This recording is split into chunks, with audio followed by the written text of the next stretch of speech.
జగన్మోహన్ రెడ్డి గారి టైంలో కాదు, సుబ్బారెడ్డి గారి టైంలో కాదు, సాక్షాత్తు చంద్రబాబు నాయుడు గారు ప్రమాణ స్వీకారం చేసిన తరువాత, శ్యామలరావు గారిని ఈవోగా వేసిన తరువాత ఈ శాంపిల్స్ అన్ని తీశారు. ఈ శాంపిల్స్ అన్ని తీసి పంపించారు. పంపించి దీనిలో కల్తీ ఉంది అనేటువంటి మాట మాట్లాడారు. వాళ్ళు ఇచ్చినటువంటి రిపోర్ట్స్ అన్ని కూడా పరిశీలించిన తర్వాత వాళ్ళు డిస్క్లైమర్ కూడా ఇచ్చారు కింద, ఈ పరిస్థితుల్లో ఇలా ఉండవచ్చు, ఇవి వాస్తవాలు కావు అని. దీని మీద పట్టుకొని ఎంత రాద్ధాంతం చేయాలో అంత రాద్ధాంతం చేశాడు చంద్రబాబు నాయుడు గారు. తనకున్న మీడియా బలంతో, తనకున్న అధికారంతో. ఎప్పుడు శాంపిల్స్ ఇవి? జగన్మోహన్ రెడ్డి గారి అధికారంలో ఉన్నప్పుడు శాంపిల్స్ కావు ఇవి. సుబ్బారెడ్డి గారి అధికారంలో ఉన్నప్పుడు శాంపిల్స్ కావు ఇవి. చంద్రబాబు నాయుడు గారు అధికారంలోకి వచ్చిన తర్వాత, శ్యామలరావుని నియమించిన తర్వాత, ఆయన వెళ్ళి దర్శనం చేసుకొచ్చిన తర్వాత జరిగినటువంటి శాంపిల్స్ లో కల్తీ ఉందని మా మీద బురదలే కార్యక్రమం చేశారు. దాని మీద సుప్రీంకోర్టుకు వెళ్తే సుప్రీంకోర్టు చివాట్లు పెట్టింది. దీని మీద మళ్ళా సెకండ్ ఒపీనియన్కి వెళ్లవలసిందిగా చెప్పింది, సిబిఐని పురమాయించింది. ఆ తర్వాత జరుగుతున్న విషయాలు మీకు తెలుసు. అనేక సందర్భాల్లో రోజు మాట్లాడుతూ ఉన్నాడు చంద్రబాబు నాయుడు గారు. దీనికి తోడు ఆ కూటమిలో ఉన్నటువంటి వాళ్ళు, పవన్ కళ్యాణ్ గారు కూడా భూతాన్ని వేసుకున్నాడు. దున్నపోతే ఈయన అనగానే కట్టేయని అనే కార్యక్రమం చేశాడు. ఆయన కూడా మెట్లు కడిగాడు, తిరుపతి వెళ్ళాడు, గందరగోళం చేశాడు. లడ్డూలో కొవ్వు కలిసిపోయింది, దేశంలో అందరూ తిన్నారన్నారు. అయోధ్యకు పంపించిన లడ్డూల్లో కూడా ఉందన్నాడు. అయోధ్యకు పంపించిన లడ్డూల్లో కూడా ఎప్పుడు శాంపిల్స్ ఇవి? చంద్రబాబు నాయుడు గారు అధికారంలోకి వచ్చిన తర్వాత 2024 జూన్ జూలైలో తీసుకున్న శాంపిల్స్ లో పూర్తి టెస్ట్ లేకోకుండానే, సెకండ్ ఒపీనియన్ లేకోకుండానే అయోధ్యకు పంపించిన లడ్డూల్లో కూడా పంది కొవ్వు ఉంది, పశువుల కొవ్వు ఉంది. ఏంటి రాజకీయ ప్రయత్నం? జగన్మోహన్ రెడ్డి గారి మీద మీకు కోపం ఉండొచ్చు, వైఎస్ఆర్ కాంగ్రెస్ పార్టీ మీద కోపం ఉండొచ్చు, జగన్మోహన్ రెడ్డి గారు మళ్ళీ అధికారంలోకి వస్తాడనే భయం ఉండొచ్చు. కానీ ఏమిటి అన్యాయం అని అడుగుతా ఉన్నా. ఒక మానవత్వం ఉన్నటువంటి మనుషులేనా మీరు? దేవుణ్ణి అడ్డం పెట్టుకొని రాజకీయంగా చేయండి. మా మీద కేసులు పెడుతున్నారు, పెట్టండి, ఎదుర్కొంటాం. దైవాన్ని అడ్డం పెట్టుకొని, హిందూ ధర్మాన్ని అడ్డం పెట్టుకొని మీరు మా పార్టీ మీద బురద జల్లాలని చేసేటటువంటి విష ప్రయత్నం ఉన్నదే, ఇది ధర్మమేనా అని అడుగుతా ఉన్నా. పవన్ కళ్యాణ్ గారి నీకు ధర్మమేనా అని అడుగుతా ఉన్నా. ఏంటి అన్యాయం? దైవాన్ని కలియుగ దైవంగా భావించేటటువంటి వెంకటేశ్వర స్వామి, 7 కొండల మీద ఉండేటటువంటి వెంకటేశ్వర స్వామిని అడ్డం పెట్టుకొని ఆయన ప్రసాదంలో పందికొవ్వు అని మీరు ఆయన్ని అపవిత్రం చేసేటటువంటి కార్యక్రమం చేసినటువంటి దుర్మార్గులు కాదా మీరు? ఇవాళ ఏం జరిగింది?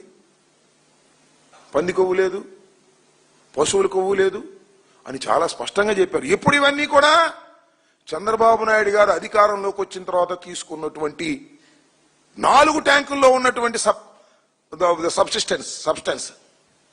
మళ్ళీ చిత్రం ఏంటంటే ఇవి మళ్ళీ వాడారంట.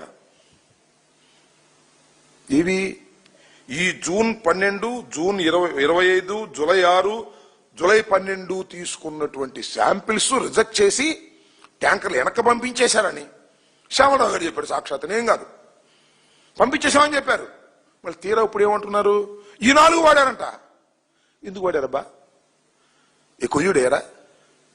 డబ్బులు ఏమైనా కొట్టేశారా? ఎందుకు మళ్ళా రిజెక్ట్ చేయబడినటువంటి ట్యాంకులు బయటకు వచ్చాయి? ఎందుకు ఆ లడ్డూలు వాడారు? పాపం మీది కదా అని అడుగుతా ఉన్నా. ఆ లడ్డూల ప్రసాదంలో ఈ రిజెక్ట్ చేయబడినటువంటి 4 ట్యాంకర్లు ఎందుకు వాడారు చెప్పండి. చెప్పరా? మీరే రిజెక్ట్ చేస్తారా? మీరే వాడేస్తారా?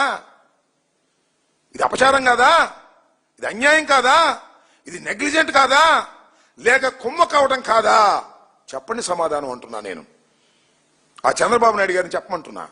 మా మీద బురద జల్లటం కాదు. రిజెక్ట్ చేయబడిన శాంపిల్స్ తీసుకున్నటువంటి ట్యాంకర్లను మళ్ళా తిరిగి వాడవలసిన అవసరం ఎందుకు వచ్చింది? కుట్ర కాదా ఇది? భగవంతుడికి అపచారం కాదా ఇది? దీనికి మీరు క్షమాపణ చెప్పవలసిన బాధ్యత లేదా? దీని మీద మీరు వివరణ ఇవ్వాల్సిన బాధ్యత లేదా అని అడుగుతా ఉన్నా. ఈ హిందూ సమాజానికి రిజెక్ట్ చేయబడినటువంటి మీ కాలంలో రిజెక్ట్ చేయబడినటువంటి ట్యాంకర్లను మళ్ళా తిరిగి వాడారు అంటే ఆ రిజెక్ట్ చేయబడినటువంటి ట్యాంకర్ల శాంపిల్స్ ఇవాళ వచ్చాయంటే మీరు ఎందుకు వాడారు, ఏమిటి దానికి రిజల్ట్ మీరు చెప్పాల్సినటువంటి బాధ్యత ఉందా లేదా అని ఈ సందర్భంగా నేను అడుగుతా ఉన్నా. ఎంత బురద జల్లుతున్నారని అయినా కూడా భయంకరంగా ఇవాళ ఈ రెండు ప్రతిష్టాత్మకమైన సంస్థలు చిన్నవి కావు. ఏవైతే ల్యాబ్ రిపోర్ట్స్ ఇచ్చాయో అవి దేశంలోనే కేంద్ర ప్రభుత్వం ఆధీనంలో ఉండి చాలా ప్రతిష్టాత్మకమైనటువంటి రెండు సంస్థలవి. ఒకటి హర్యానాలో ఉన్నటువంటి కర్నల్లో ఉన్నటువంటి national dairy research institute NDRI, అలాగే గుజరాత్ ఆనంద్లో ఉన్నటువంటి నేషనల్ డైరీ డెవలప్మెంట్ బోర్డు. ఈ రెండు ఇచ్చాయి క్లియర్ గా. చంద్రబాబు నాయుడు గారు పంది కొవ్వు పశువుల కొవ్వు ఉందన్నాడు, దీనిలో లేదన్నారు. చంద్రబాబు మాట నమ్మాలా, వీళ్ళ మాట నమ్మాలా? చంద్రబాబు రాజకీయ కక్షతో కదా చెప్పేది. రాజకీయ కక్షని దైవాన్ని అడ్డం పెట్టుకుని రాజకీయ కక్ష చేయవచ్చా? అది మానవత్వమేనా? ఇంకా డబాయించే కార్యక్రమం ఇవాళ, విపరీతంగా డబాయించే కార్యక్రమాలు ఇవాళ కూడా మీరు చేస్తున్నారు. టెండర్ దక్కించుకున్న ఏఆర్ సప్లయర్స్ సప్లై మొదలుపెట్టింది ఎప్పుడు? మా టైంలో ఏఆర్ డైరీ టెండర్ దక్కించుకుంది. సప్లై చేసింది ఎప్పుడు? మా టైంలోనా చంద్రబాబు టైంలోనా? కమా టెల్ మీ. చంద్రబాబు టైంలో చేస్తే చంద్రబాబు చెక్ చేసుకోవాలిగా. అప్పుడేమన్నా జరిగితే ఎవరు బాధ్యులు? మేము టైంలో ఉన్నప్పుడు, మా టెండర్లో ఉన్నప్పుడు మాకు టెండర్లో వచ్చింది కాబట్టి మేము బాధ్యులమా? Common sense. చంద్రబాబు నాయుడు టైంలో సప్లై చేశారు. చంద్రబాబు నాయుడు టైంలో సప్లై చేసిన దానికి ఎవరు బాధ్యత వహించాలి? మేము ఆ బాధ్యత వహించాల్సింది. ఏం అన్యాయం అయ్యేది నాకు అర్థం కాదు.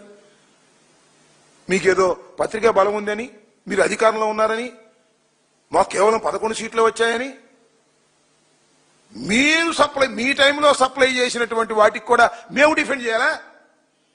భగవంతుడిని మేము డిఫెండ్ చేసుకోవాలా, నువ్వు డిఫెండ్ చేయాలా అని అడుగుతా ఉన్నా చంద్రబాబు నాయుడు గారిని.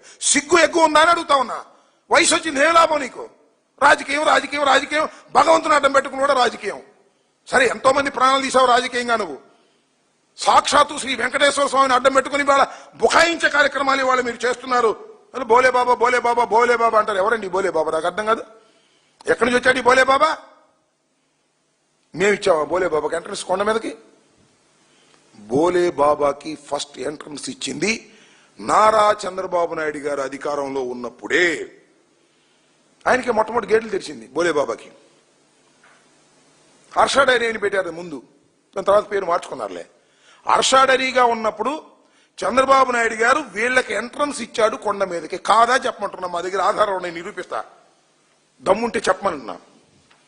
బోలే బాబా, మేము ఆ బోలే బాబాకి గీదలు లేవు, పాలు లేవు, వాళ్ళకి ఏమీ లేవు అని వాడు రాస్తున్నాడు ఈనాడు ఆంధ్రజ్యోతిలో. అయితే ఎందుకు ఇచ్చారు మీరు పర్మిషన్ అతనికి? ఫస్ట్ ఇచ్చింది మీరు కదా హర్ష డైరీగా ఉన్నప్పుడు. ఎందుకు ఇచ్చారు అది చెప్పరు. బోలే బాబాగా మారింది కాబట్టి మా మీద బురద జల్లేటటువంటి కార్యక్రమం మీరు చేస్తున్నారు. సర్టిఫికెట్లు ఇచ్చారు బోలే బాబా అద్భుతం అమోఘం అని హర్ష డైరీకి. ఇన్స్పెక్ట్ చేశారు మీరు వెళ్ళి. చంద్రబాబు నాయుడు గారు అధికారంలో ఉన్నప్పుడు వెళ్ళి ఇన్స్పెక్ట్ చేశారు. ఓకే సభాష్ అన్నారు, ఎంట్రన్స్ ఇచ్చారు. మీరు ఇస్తేనేమో కరెక్టు, మా టైంలో వస్తేనేమో మా మీద బురద చల్లటం. ఏమన్యాయమయ్యా చంద్రబాబు నాయుడు గారు? నాకు అర్థం కాదు. బుద్ధి జ్ఞానం ఉందా నీకు? కళ్ళు బావు నీకు? భగవంతుడి మీద అపచారం చేస్తే కళ్ళు పోతాయా లేదా చెప్పని అడుగుతా ఉన్నా. ఇలాంటి దుర్మార్గమైనటువంటి కార్యక్రమాలు చేసి హర్ష డైరీ అనేది ఉంది ఎప్పుడు, తర్వాత దాన్ని బోలే బాబాగా మార్చుకున్నారు. మేము హర్ష డైరీని ఒకప్పుడు డిసెక్ట్ కూడా చేశాం, నువ్వు ఇచ్చిన దాన్ని. తర్వాత బోలే బాబాగా మార్చుకుని వాళ్ళ టర్మ్స్ కండిషన్స్ వాళ్ళ వ్యవహారాలను మార్చుకుని వచ్చారు. ఇది జరిగినటువంటి విషయం.